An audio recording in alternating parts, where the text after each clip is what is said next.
போல் பாக்கிய செல்வம் புவியில் இல்லையே. புவி நிரம்ப பொன் தந்தாலும் இப்பளிக்கு ஈடில்லையே.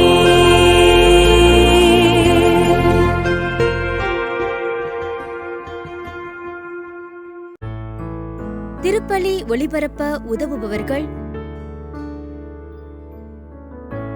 அல்போன்சா மேரி பாளையங்கோட்டை. இறைவன் குடும்பத்திற்கு செய்த அனைத்து நன்மைகளுக்கும், பேரன் நல்ல முறையில் டாக்டர் படிப்பினை முடித்ததற்கு நன்றியாகவும் மற்றும் பேத்திக்கு நல்ல வேலை வாய்ப்பு கிடைத்ததற்கு நன்றியாகவும் வேண்டி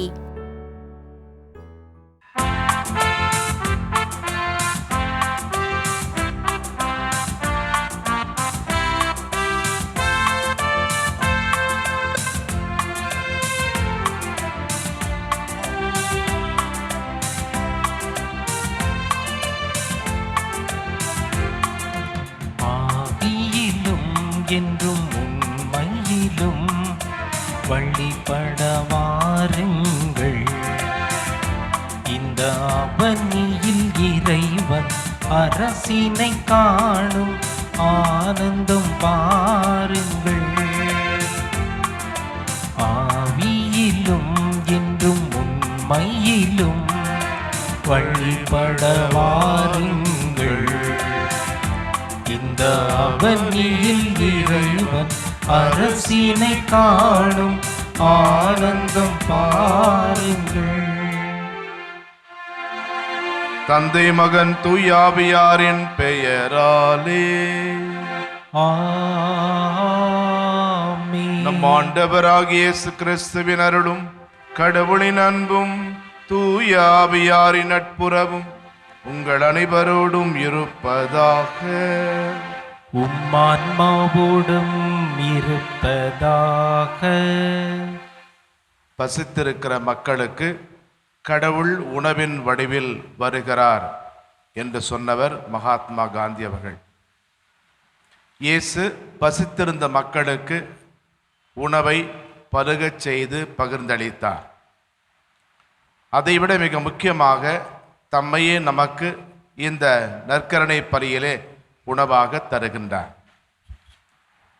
அவரை நாம் தகுதியான உள்ளத்தோடு உட்கொள்ள வேண்டுமென்றால் நாம் நம்மையே தூய்மையாக்கிக் கொள்ள வேண்டும். நம்முடைய பாவங்கள் பலவீனங்களுக்காக இறைவனிடம் மனம் வருந்தி மன்னிப்பு கேட்டு இத்திருப்பலியில் தகுதியோடு பங்கேற்போம். எங்களை தந்தையோடும் எல்லா மக்களோடும் ஒப்புரவாக்க வந்த ஆண்டவரே இரக்கமாயிரும். ஆண்டவரே இரக்கமாயிரும். பாவிகளாகிய எம்மை தேடி மீட்க வந்த கிறிஸ்துவே இரக்கமாயிரும். கிறிஸ்துவே இரக்கமாயிரும். எமக்காக பரிந்து பேச தந்தையின் வலப்பக்கம் வீற்றிருக்கும் ஆண்டவரே இரக்கமாயிரும். ஆண்டவரே இரக்கமாயிரும். எல்லாம் வல்ல இறைவன் நம்மீது இரக்கம் வைத்து நம் பாவங்களை மன்னித்து நம்மை நிலை வாழ்வுக்கு அழைத்துச் செல்வாராக. ஆமென். மன்றாடுவோமாக. இறைவா, நேர்மையான மனத்தினரின் ஒளியும் எதிர்நோக்குமாக இருப்பவரே, உம்மை தாழ்மையுடன் வேண்டுகின்றோம். எங்கள் இதயங்கள் உமக்கு ஏற்ற மன்றாட்டை புரிவதாலும் என்றும் உமது புகழை கடமை உணர்வோடு பறைசாற்றுவதாலும் உம்மை என்றும் மேன்மைப்படுத்துவோமாக. எங்கள் ஆண்டவராகிய கிறிஸ்து வழியாக உம்மை மன்றாடுகிறோம். ஆமென். திருத்தூதர் பணிகள் நூலிலிருந்து வாசகம்.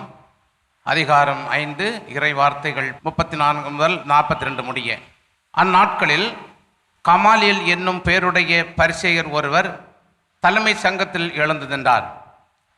இவர் மக்கள் அனைவராலும் மதிக்கப்பட்ட திருச்சட்ட ஆசிரியர். திருத்தூதரை சிறிது நேரம் வெளியே போகும்படி ஆணையிட்டு அவர் சங்கத்தாரை நோக்கி கூறியது: இஸ்ராயேல் மக்களே, இந்த மனிதருக்கு நீங்கள் செய்ய எண்ணுள்ளதை குறித்து எச்சரிக்கையாயிருங்கள்.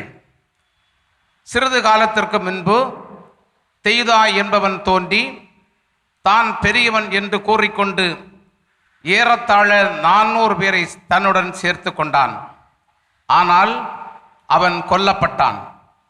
அவனை பின்பற்றின அனைவரும் சிதறிப் போயினர்.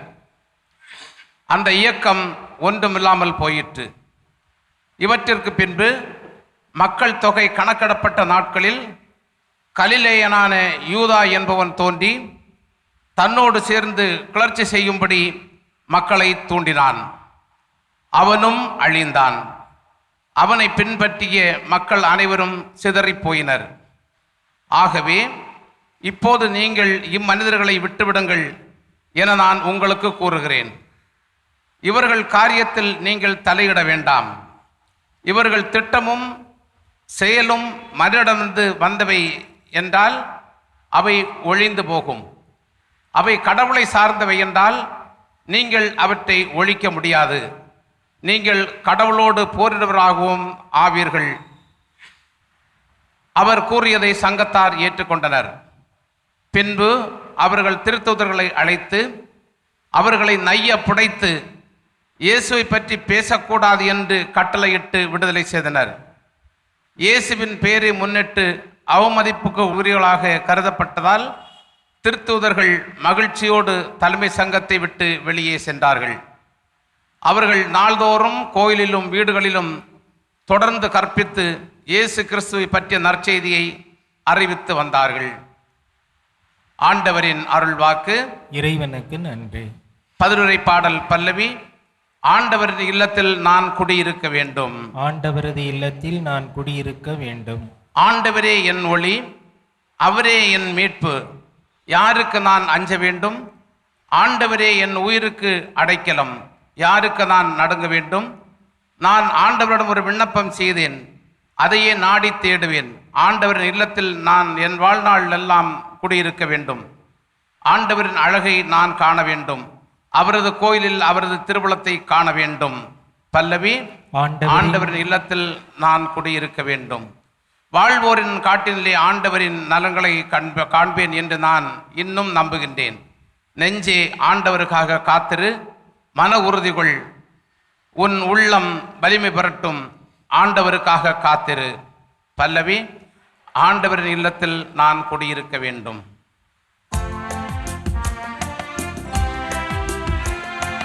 அல்லேலூயா, அல்லேலூயா, அல்லேலூயா, அல்லேலூயா, அல்லேலூயா, அல்லேலூயா. மனிதர் அப்பத்தினால் மட்டுமல்ல, மாறாக கடவுளின் வாய் சொல் ஒவ்வொன்றாலும் உயிர் வாழ்வர். அல்லேலூயா, அல்லேலூயா, அல்லேலூயா. ஆண்டவருங்களோடு இருப்பாராக. உமான்மாவோடும் இருப்பாராக. யோவான் எழுதிய நற்செய்தியிலிருந்து வாசகம். ஆண்டவரே மாட்சி உமக்கே. பிரிவு 6 வசனங்கள் 1 முதல் 15 வரை. இயேசு கலிலேய கடலை கடந்து மறுகரைக்கு சென்றார். அதற்கு திபேரிய கடல் என்றும் பெயர் உண்டு. உடல் நலமற்றோருக்கு அவர் செய்து வந்த அரும் அடையாளங்களை கண்டு மக்கள் பெருந்திரளாய் அவரை பின்தொடர்ந்தனர். இயேசு மலைமேல் ஏறி தம் சீடரோடு அமர்ந்தார். யூதருடைய பாஸ்கா விழா அண்மையில் நிகழவிருந்தது. இயேசு நிமிர்ந்து பார்த்து மக்கள் பெரும் திரளாய் அவரிடம் வருவதைக் கண்டு, இவர்கள் உண்பதற்கு நாம் எங்கிருந்து அப்பம் வாங்கலாம் என்று பிலிப்பிடம் கேட்டார். தாம் செய்யப்போவதை அறிந்திருந்தும் அவரை சோதிப்பதற்காகவே கேள்வியை கேட்டார். பிலிப்பு மறுமொழியாக, 200 தெனாரியத்துக்கு அப்பம் வாங்கினாலும் ஆளுக்கு ஒரு சிறு துண்டும் கிடைக்காதே என்றார். அவருடைய சீடரில் ஒருவரான சீமோன் பேதுருவின் சகோதரருமான அந்திரேயா, இங்கே சிறுவன் ஒருவன் இருக்கிறான், அவரிடம் 5 வார்கோதுமை அப்பங்களும் 2 மீன்களும் உள்ளன, ஆனால் இத்தனை பேருக்கு இவை எப்படி போதும் என்றார். இயேசு, மக்களை அமரச் செய்யுங்கள் என்றார். அப்பகுதி முழுவதும் புல் தரையாயிருந்தது. அமர்ந்திருந்த ஆண்களின் எண்ணிக்கை ஏறக்குறைய 5000. இயேசு அப்பங்களை எடுத்து கடவுளுக்கு நன்றி செலுத்தி அமர்ந்திருந்தோருக்கு கொடுத்தார். அவ்வாறே மீன்களையும் பகிர்ந்தளித்தார். அவர்களுக்கு வேண்டிய மட்டும் கிடைத்தது. அவர்கள் வயிறார உண்ட பின் ஒன்றும் வீணாகாதபடி எஞ்சிய துண்டுகளை சேர்த்து வையுங்கள் என்று தம் சீடரிடம் கூறினார். மக்கள் உண்ட பின் 5 வாற்கோதுமை அப்பங்களிலிருந்து எஞ்சிய துண்டுகளை சேர்த்து சீடர்கள் 12 கூடைகளில் நிரப்பினார்கள். இயேசு செய்த இந்த அரும் அடையாளத்தை கண்ட மக்கள், உலகிற்கு வரவிருந்த இறைவாக்கினர் உண்மையில் இவரே என்றார்கள். அவர்கள் வந்து தம்மை பிடித்து கொண்டு போய் அரசராக்கப் போகிறார்கள் என்பதை உணர்ந்து இயேசு மீண்டும் தனியாய் மலைக்கு சென்றார். ஆண்டவரின் அருள்வாக்கு. கிறிஸ்துவே உமக்கு புகழ். 2ஆம் உலகப் போர் முடிவடைந்த நேரத்திலே போரினால் அனாதைகளாக்கப்பட்ட குழந்தைகளை கூட்டணி நாடுகளின் இராணுவ வீரர்கள் முகாம்களிலே தங்க வைத்தார்கள். அக்குழந்தைகள் பட்டினியால் மிகவும் மெலிந்திருந்ததை கண்ட வீரர்கள் அவர்களுக்கு தேவையான உணவை கொடுத்தார்கள். ஆனால் இரவிலே அந்த குழந்தைகளில் பலர் உறங்குவதற்கு பதிலாக பயந்து விழித்திருந்ததை கண்ட வீரர்கள் என்ன செய்வது என்று அறியாமல் திகைத்தார்கள். அவர்களில் ஒரு வீரர் குழந்தைகள் தூங்கப் போவதற்கு முன்பாக அவர்கள் ஒவ்வொருவருக்கும் ஒரு ரொட்டியை கொடுத்தார். அந்த குழந்தைகள் அந்த ரொட்டியை தங்கள் தலையணைக்கு அடியில் வைத்தவாறு அன்றிரவு அமைதியாக உறங்கினார்கள். அன்புக்குரியவர்களே, மனிதர்களுடைய அடிப்படை தேவைகளில் ஒன்றான உணவை இயேசு மக்களுக்கு வழங்கிய புதுமையை நாம் இன்று வாசிக்க கேட்டோம். இயேசு தன் பணி வாழ்வில் ஆற்றிய அனைத்து புதுமைகளிலும் அவருடைய உயிர்ப்பை தவிர ஒரே ஒரு புதுமை மட்டுமே 4 நற்செய்தியாளர்களால் சொல்லப்பட்டிருக்கிறது. எந்த ஒரு நிகழ்வும் 4 நற்செய்திகளிலும் பதிவாகியிருந்தால் அந்த நிகழ்வு சீடர்களின் உள்ளங்களிலே ஆழமாக பதிந்த ஒரு நிகழ்வாக இருக்க வேண்டும் என்பது விவிலிய ஆய்வாளருடைய கணிப்பாக இருக்கிறது. மக்களுடைய பசியை போக்க, இல்லாதவர்களின் குறையை தீர்க்க இறைவன் நேரில் வந்து ஏதாவது புதுமைகள் செய்ய வேண்டும் என்ற எதிர்பார்ப்பு எழுவதற்கு வாய்ப்பு உண்டு. ஆயினும் இந்த உணவை இறைவன் ஒன்றுமில்லாமையிலிருந்து உருவாக்கி பலுகி பெருகச் செய்யவில்லை. ஒன்றுமில்லாமையிலிருந்தே இந்த உலகத்தை உருவாக்கி இறைவனால் ஒன்றுமில்லாமையிலிருந்து உணவையும் அவரால் பகிர்ந்தளிக்க முடியும். ஆனால் ஒரு சிறுவன் கொண்டு வந்திருந்த அந்த உணவுதான் 5000க்கும் மேற்பட்ட மக்களுக்கு உணவை பகிர்ந்த இந்த புதுமையினுடைய அடித்தளமாக இருந்தது. பசியினுடைய கொடுமையை இயேசு நன்றாகவே அறிவார். பாவம் தவிர மற்ற அனைத்திலும் நமக்கு ஒத்தவராக இயேசு வாழ்ந்தார். 40 நாட்கள் நோன்பிருந்து பின் இயேசு இறுதியாக பசியாக இருந்தார் என்று நாம் நற்செய்தியிலே வாசிக்கிறோம். பசிப்பிணியே பெரும் பிணி, அதை தீர்ப்பதே என் முதல் பணி என்று கொண்டவர்தான் நம் ஆண்டவர் இயேசு. மாபெரும் புதுமை வாயிலாக பல்லாயிரக்கணக்கான மக்களின் பசியை இயேசு போக்குகின்றார். இன்றும் இறைவன் மக்களின் பசியை போக்குகிற ஒருவராக இருக்கிறார். உணவின் வடிவிலே மக்களிடையே அவர் தொடர்ந்து வந்து கொண்டிருக்கிறார். நாம் உண்ணுகின்ற உணவும் பருகுகின்ற நீரும் உடுத்துகின்ற உடையும் இறைவன் நமக்கு தந்தவை. வானிலிருந்து இறைவன் இறங்கி வந்து புதுமை செய்தால்தான் இவ்வுலகத்தின் பசியை போக்க முடியும். அல்லது சக்தி வாய்ந்த அரசுகள் மனது வைத்தால்தான் வறுமை நீங்கும். அல்லது இருப்பவர்கள் பகிர்ந்து கொண்டால்தான் இல்லாதவர் நிலை உயரும் என்று நாம் எதிர்பார்த்து காத்திருப்பதை விட்டுவிட்டு அந்த ஒரு சிறுவனைப் போல நம்மிடம் இருப்பதை இல்லாதவர்களோடு பகிர்ந்து கொள்ள வேண்டும். பசியின் கொடுமை பெரிது. ஔவையார் சொல்வார், மானம், குலம், கல்வி, ஈகை, அறிவுடைமை, தானம், தவம், உயர்வு, விடாமுயற்சி, காமம் ஆகிய 10ம் பசி வந்தால் பறந்து போகும். இந்த பசிப்பிணி தீர என்ன வழி? பகிர்ந்தால் பசி தீரும். இருப்பதை பகிர்ந்து கொண்டால் பசிப்பினி அகன்று போகும்.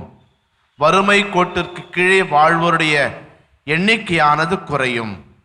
உண்டி கொடுத்தோர் உயிர் கொடுத்தோர் என்பதற்கேற்ப பசித்த மக்களுக்கு உணவு அளிப்பது என்பது நம் ஒவ்வொருடைய கடமை. ஒரு படி அரிசியை பசியாக இருந்த குடும்பத்திற்கு அன்னை தெரேசா அளித்த போது அந்த குடும்பத்தின் தலைவி அந்த ஒரு படி அரிசியில் பாதியை தன்னை போல் பட்டினியால் வாடிக்கொண்டிருந்த குடும்பத்திற்கு பகிர்ந்ததை எண்ணி அன்னை தெரேசா மகிழ்ந்தார்கள். நாமும் நம்மிடம் இருப்பதை பகிர்ந்து கொள்வோம். பசியாக இருந்தேன், எனக்கு உணவு கொடுத்தீர்கள் என்ற இயேசுவினுடைய பாராட்டை நாம் பெறுவோம்.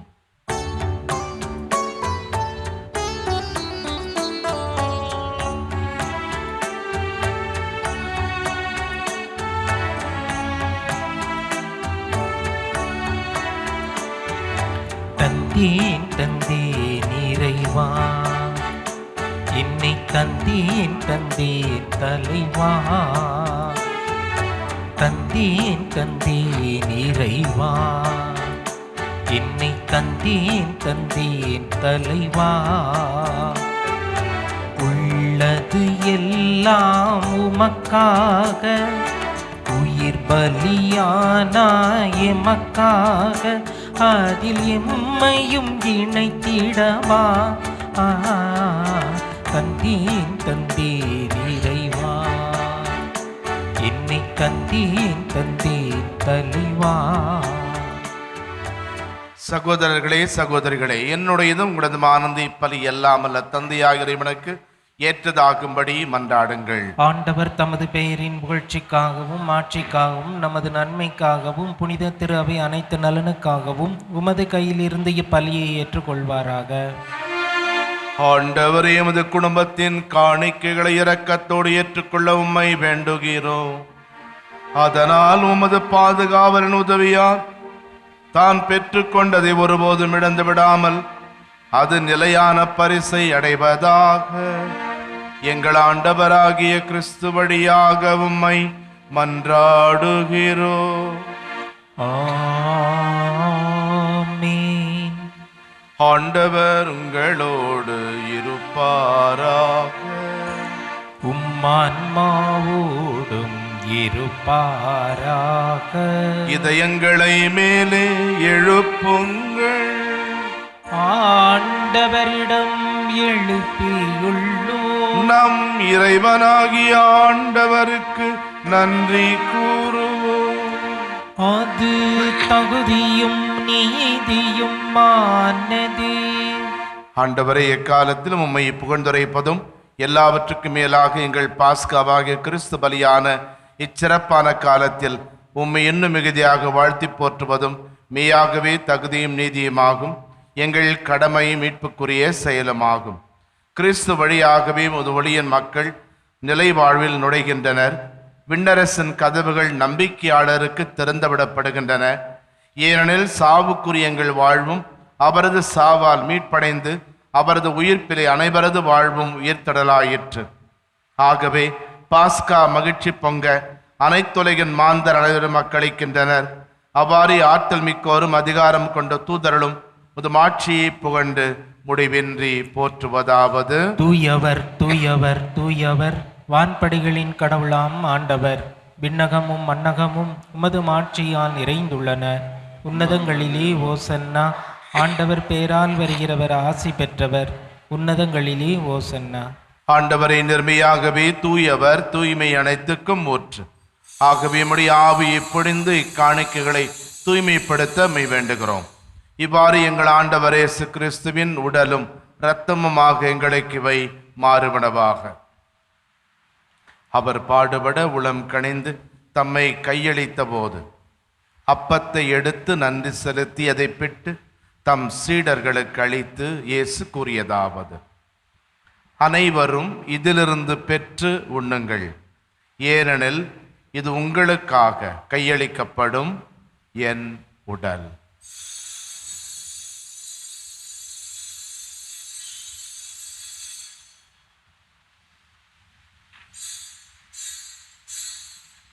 அவ்வண்ணமே இரவு விருந்தை அருந்திய பின் திராட்சை ரசம் நிறைந்த கிண்ணத்தையும் எடுத்து மீண்டும் உமக்கு நன்றி கூறி தம் சீடர்களுக்கு அளித்து இயேசு கூறியதாவது: அனைவரும் இதிலிருந்து பெற்று பருகுங்கள், ஏனெனில் இது புதிய நிலையான உடன்படிக்கைக்கு உரிய என் இரத்தத்தின் கிண்ணம்.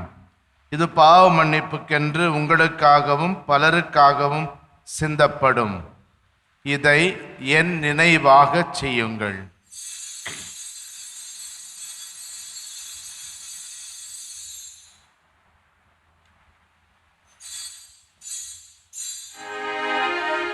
நம்பிக்கையின் மறைபொருள். ஆண்டவரே, நீர் வருமளவும் உமது இறப்பினை அறிக்கையிடுகின்றோ, உமது உயிர்ப்பினையும் எடுத்துரைக்கின்றோ. ஆகவே ஆண்டவரே, நாங்கள் கிறிஸ்துவின் இறப்பினையும் உயிர்ப்பினையும் நினைவு கூர்ந்து வாழ்வு தரும் அப்பத்தை மீட்பளிக்கும் கிண்ணத்தையும் உமக்கு ஒப்புக் கொடுக்கின்றோம். திருமுன் நின்று ஊழியம் புரிய தகுந்தவர்கள் என எங்களை ஏற்றுக்கொண்டீர். எனவே உமக்கு நன்றி செலுத்துகின்றோம். மேலும் கிறிஸ்துவின் உடலிலும் இரத்தத்திலும் பங்கு கொள்ளும் எங்களை தூய ஆவியார் ஒன்று சேர்க்க வேண்டுமென உம்மை தாழ்மையுடன் மன்றாடுகிறோம். ஆண்டவரே, உலகெங்கும் பரவியிருக்கும் அது திரு அவையை நினைவு கூர்ந்தருளும். எங்கள் திருத்தந்தை லியோ, எங்கள் ஆயர் ஜார்ஜ், எல்லா திருநிலையினர் துறவரத்தார், பொது நிலையினராகிய அனைவரோடும் உமது திரு அவை அன்பில் நிறைவேற செய்தருளும். உயிர்த்தெடும் எதிர்நோக்குடன் துயில் கொள்ளும் எங்கள் சகோதரர் சகோதரிகளை நினைவு கூர்ந்து உமது திருமுக ஒளியினுள் ஏற்றருளும். எங்கள் அனைவர் மீதும் இரக்கமாயிரும். கடவுளின் கன்னித்தாயான புனித மரியா, அவருடைய அன்பு கணவரான புனித யோசேப்பு, புனித திருத்தூதர்கள், இவ்வுலகில் நமக்கு உகந்தவராயிருந்த புனிதர் அனைவருடனும் நாங்கள் நிலை வாழ்வில் பங்கு கொள்ளும் தகுதி பெற்று திருமகன் இயேசு கிறிஸ்து வழியாக உம்மை புகழ்ந்தேத்து மரமருள உம்மை மன்றாடுகிறோம். இவர் வழியாக இவரோடு இவரில் எல்லாம் வல்ல இறைவனாகிய தந்தையே, தூயாவியாரின் ஒன்றிப்பில் எல்லா புகழும் மாட்சியும் என்றென்றும் உமக்கு உரியதே. ஆமென், ஆமென், ஆமென்.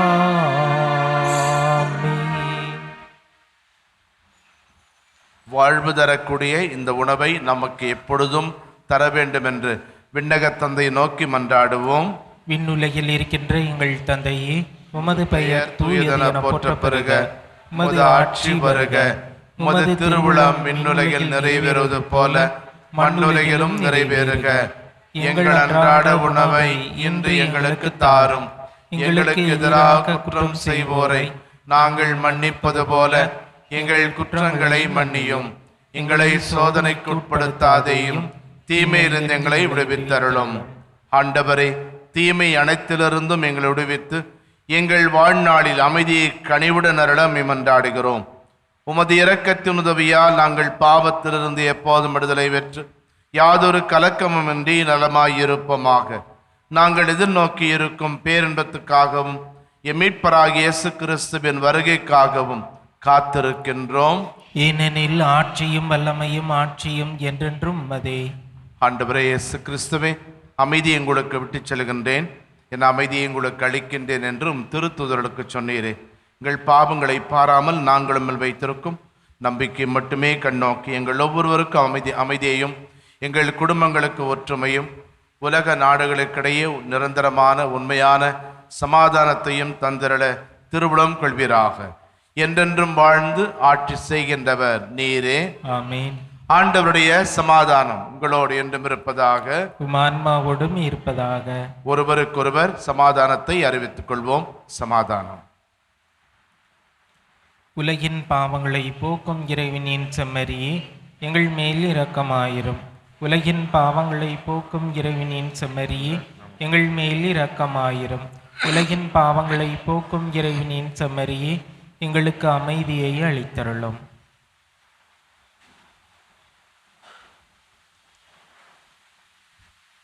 இதோ இறைவனின் செம்மறி, இதோ உலகின் பாவங்களை போக்குகின்றவர். செம்மறியின் விருந்துக்கு அழைக்கப்பட்டோர் பேறு பெற்றோர். ஆண்டவரே, நீர் நிலத்தில் எழுந்தருள நான் தகுதியற்றவன், ஆனால் ஒரு வார்த்தை மட்டும் சொல்லி அருளும், எனது ஆன்மா நலமடையும். மன்றாடுவோமாக. ஆண்டவரே, இந்த பரிவிரக்கத்தால் மீட்டுக் கொண்டவர்களை தொடர்ந்து பாதுகாத்தருள உம்மை வேண்டுகின்றோம். அதனாலும் திருமகனின் பாடுகளால் மீட்கப்பட்டவர்கள் அவரது உயிர்ப்பில் மகிழ்வார்களாக. என்றென்றும் வாழ்ந்து ஆட்சி செய்கின்றவர் வழியாக உம்மை மன்றாடுகிறோம். ஆமென். ஆண்டவர்களோடு இருப்பாராக. உம்மான்மாவோடும் இருப்பாராக. எல்லாம் வல்ல இறைவன் தந்தை, மகன், தூயாவியார் உங்களுக்கு ஆசி வழங்குவாராக. ஆமென். கிறிஸ்துவின் அன்பில் சென்று வாழுங்கள். இறைவனுக்கு நன்றி.